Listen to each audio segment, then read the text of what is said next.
Hello everyone, আসসালামু আলাইকুম। কেমন আছেন সবাই?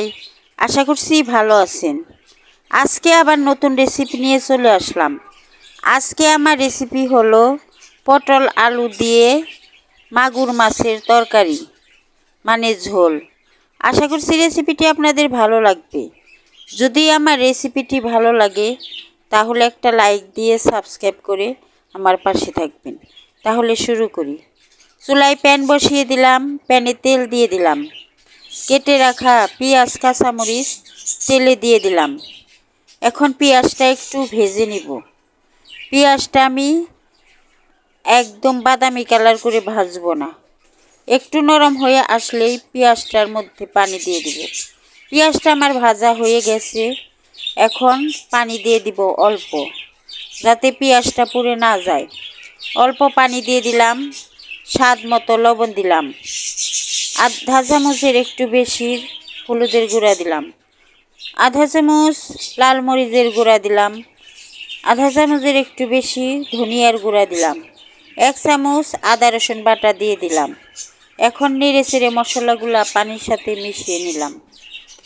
মাছ দিয়ে দিলাম, মাগুর মাছ। মাছটা আমি ভালো করে কষিয়ে নিব। মাছটা দেওয়ার পর নেড়ে চেড়ে মশলার সাথে মিশিয়ে ঢাকনা দিয়ে ঢেকে আমি মাছটাকে কষাবো।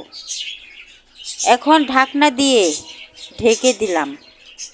কিছুক্ষণ মাছটা কষানোর পর ঢাকনা তুলে আমি মাছটাকে একটু নেড়ে দিলাম, আবারও ঢেকে দিব।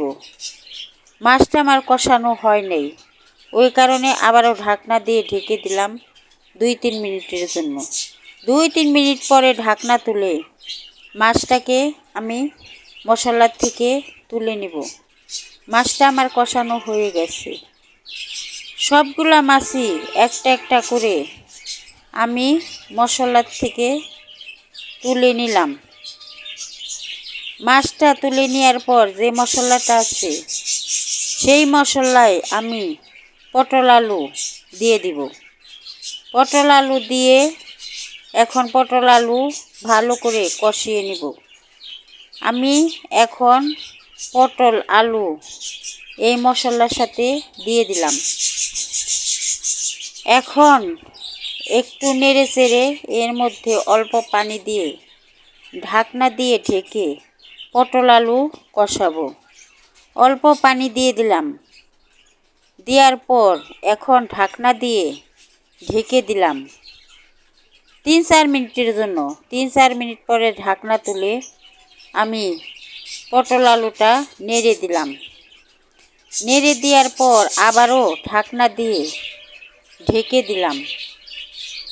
আবারও কিছুক্ষণ রান্না করার পর ঢাকনা তুলে দেখি আমার পটল আলু একদম কষানো হয়েছে। এখন মাছগুলা আমি এর মধ্যে দিয়ে দিব। মাছগুলা দিয়ে দিলাম। মাছটা দেওয়ার পর এখন ঝোলের জন্য পানি দিয়ে দিব পরিমাণ মতো। এখন আমি পরিমাণ মতো পানি দিয়ে দিলাম। পানিটা দেওয়ার পর এর মধ্যে 1 চামচ জিরা বাটা দিয়ে দিলাম। জিরা বাটা দিলে তরকারির স্বাদটা বেড়ে যায়। আমি জিরা বাটা দেওয়ার পর একটু নেড়ে ঢাকনা দিয়ে ঢেকে দিলাম 3-4 মিনিটের জন্য। 3-4 মিনিট পরে ঢাকনা তুলে তরকারিটা আমি নেড়ে দিলাম। আবারও ঢেকে দিলাম 2-3 মিনিটের জন্য। 2-3 মিনিট পরে ঢাকনা তুলে আবারও নেড়ে দিলাম। এখন এর মধ্যে আমি ধনিয়া পাতা দিয়ে দিলাম। ধনিয়া পাতা দেওয়ার পর ঢাকনা দিয়ে ঢেকে আমি অল্প কিছুক্ষণ রান্না করব। আবারও ঢাকনা দিয়ে ঢেকে দিলাম। অল্প কিছুক্ষণ পর ঢাকনা তুলে দেখি তরকারিটা হয়ে গেছে। তরকারিটা আমি নামিয়ে নিলাম। একবার পটল আলু দিয়ে মাগুর মাছের তরকারি রান্না করে খেয়ে দেখেন। আশা করছি আপনাদেরও ভালো লাগবে। যদি আমার রেসিপিটি আপনাদের ভালো লাগে তাহলে একটা লাইক দিয়ে সাবস্ক্রাইব করে আমার পাশে থাকবেন। ধন্যবাদ সবাইকে।